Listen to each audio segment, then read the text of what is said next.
Assalamualaikum warahmatullahi wabarakatuh. Kami dari mahasiswa Universitas Pandanaran, Fakultas Ekonomi Bisnis, Prodi Manajemen semester 2 kelompok 10. Video ini dibuat untuk menyelesaikan salah satu tugas mata kuliah Manajemen Pemasaran dengan dosen pengampu Ibu Yasela Tirana, SM MKom. Kami terdiri dari 5 anggota yang masing-masing bekerja sama memenuhi tugas materi dengan judul saluran distribusi.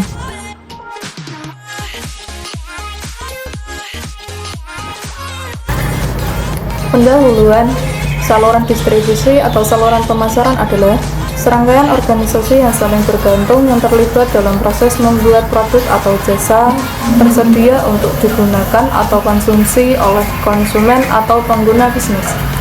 Pentingnya menghubungkan produsen dengan pasar sasaran, menciptakan kegunaan waktu, tempat, dan kepemilikan, mempengaruhi harga, citra merek, dan kepuasan pelanggan, merupakan sumber keunggulan kompetitif. Istilah kunci: produsen, perantara atau pedagang besar atau grosir, pengecer atau retailer, agen, distributor, konsumen atau pengguna akhir. Fungsi-fungsi saluran distribusi. Saluran distribusi menjalankan berbagai fungsi penting yang dapat dikelompokkan menjadi 3. Pertama, fungsi transaksional, pembelian, penjualan, pengambilan risiko. Kedua, fungsi logistik, pengumpulan, penyimpanan, sortasi, transportasi. Dan yang ketiga, fungsi fasilitasi, pembiayaan, pemberian informasi pasar, promosi, negosiasi, pemesanan, pembayaran, pemindahan hak milik. Jenis dan struktur saluran distribusi barang konsumsi. 1. Saluran langsung, direct channel atau zero level, produsen ke konsumen. Kelebihannya, kontrol penuh, margarin lebih tinggi. Kekurangan, investasi besar, jangkauan terbatas. 2. Saluran tidak langsung, indirect channel, 1 tingkat, produsen ke pengecer, pengecer ke konsumen. 2 tingkat, produsen ke pedagang besar ke pengecer, pengecer ke konsumen. 3 tingkat, produsen ke agen, agen ke pedagang besar ke pengecer, pengecer ke konsumen. 3. Saluran hibrida atau ganda, hybrid atau dual distribution, menggunakan lebih dari satu jenis saluran untuk menjangkau segmen pelanggan yang berbeda.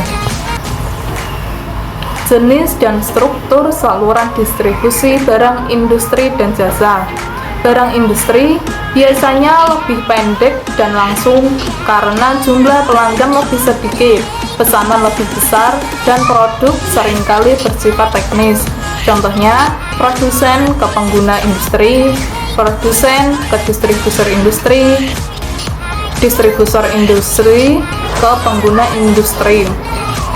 Jasa, saluran dipengaruhi oleh karakteristik jasa atau tidak berwujud, tidak terpisahkan. Contohnya, penyedia jasa ke konsumen, penyedia jasa ke agen ke konsumen. Perilaku dan organisasi saluran distribusi.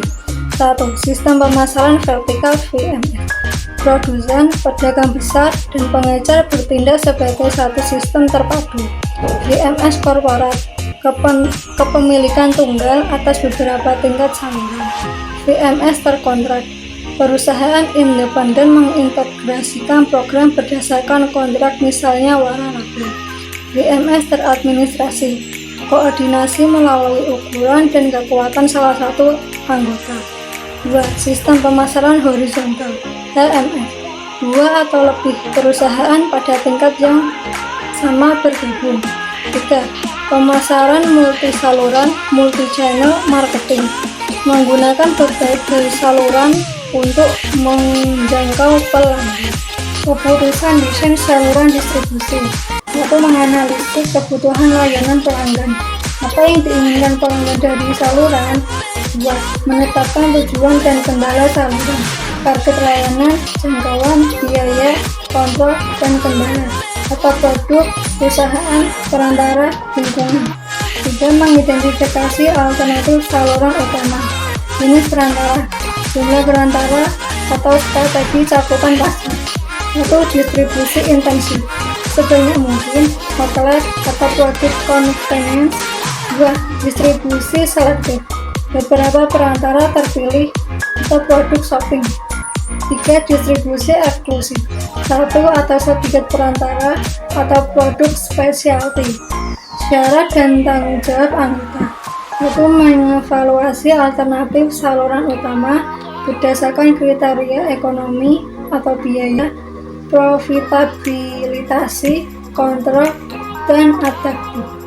Keputusan manajemen saluran distribusi. Setelah saluran dirancang, perlu dikelola secara efektif.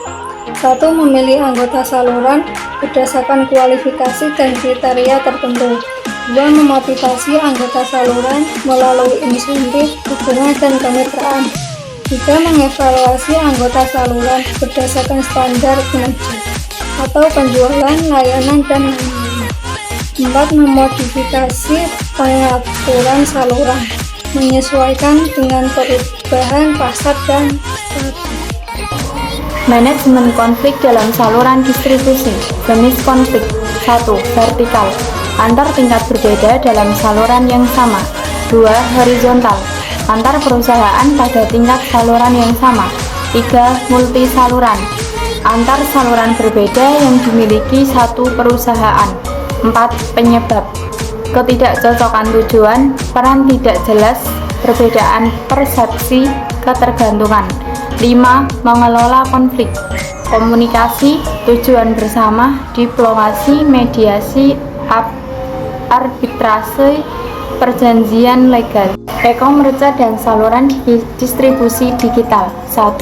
Peran internet, saluran penjualan langsung, pasar online atau marketplace, disintermediasi atau penghilang perantara, dan reintermediasi atau munculnya perantara baru.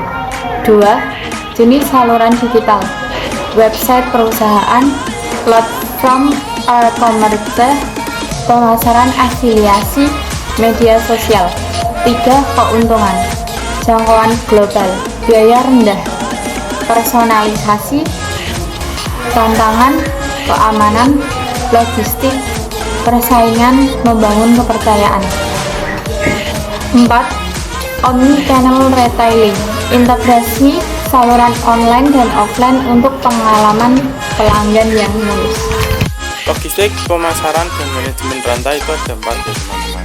Yang pertama adalah logistik pemasaran distribusi fisik, perencanaan, implementasi, dan pengendalian aliran fisik produk dari titik asal ke titik konsumen. Itu yang pertama.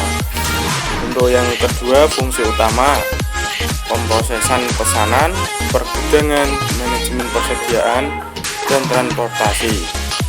Yang ketiga, tujuan layanan pelanggan yang tepat dengan biaya serendah mungkin. Yang keempat, manajemen rantai pasokan atau SCM, pengelolaan aliran barang, data, dan keuangan dari bahan baku hingga konsumen akhir. Lebih luas dari logistik, mencakup semua aktivitas hulu dan hilir. Keputusan transportasi dan pergudangan ada 3. Yang pertama, transportasi, pemilihan moda seperti kereta, truk, air, pipa udara, dan digital berdasarkan biaya, kecepatan, keandalan, kapasitas, ketersediaan, dan fleksibilitas. Yang kedua, pergudangan, fungsi gudang untuk penyimpanan dan konsolidasi, jenis gudang pribadi versus gudang publik, keputusan lokasi. Yang ketiga, manajemen persediaan itu ada menyeimbangkan biaya simpan dengan resiko kehabisan stok, misalnya just in time. Pemasaran retail atau retailing. Definisi pemasaran retail atau retailing, aktivitas penjualan barang atau jasa langsung ke konsumen akhir untuk penggunaan pribadi. Jenis pengecer berdasarkan jumlah layanan lini produk, toko khusus, supermarket, dan lain-lain. Harga relatif dan pendekatan organisasional, rantai korporat, waralaba. Yang ketiga, keputusan pemasaran pengecer seperti pasar, sasaran, bauran produk, harga, promosi, tempat atau lokasi. Yang terakhir, tren. Non-store retailing, pertumbuhan e-commerce, omni-channel, experiential retailing. Pemasaran grosir atau yang disebut wholesaling. 1. Definisi: aktivitas penjualan barang atau jasa kepada mereka yang membeli untuk dijual kembali atau penggunaan bisnis. 2. Fungsi pedagang besar, yaitu penjualan, pembelian, sortasi, pergudangan, transportasi, pembiayaan, dan lain-lain. Ketiga, jenis perdagangan besar. Ada layanan penuh, layanan terbatas, broker, dan agen kantor penjualan produsen.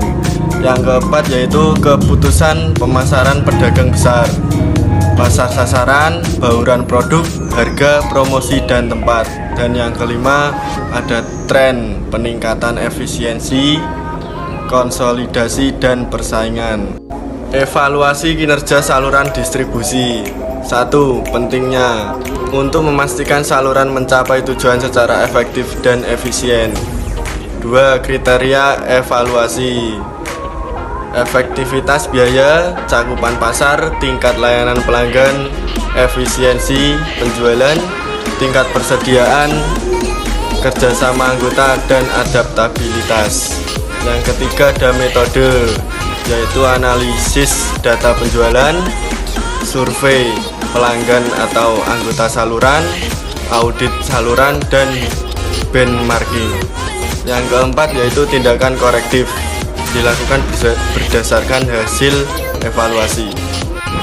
Tren terbaru dan masa depan saluran distribusi. 1. Dampak teknologi, contohnya AI, IoT, robotika, big data, dan blockchain.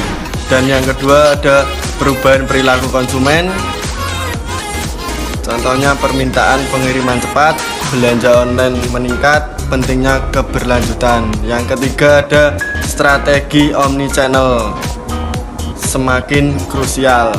Yang keempat ada model distribusi baru, yaitu direct to consumer atau DTC. Dan yang kedua ada model pelanggan. Yang keempat yang kelima ada globalisasi saluran. Dan yang keenam ada tantangan keberlanjutan.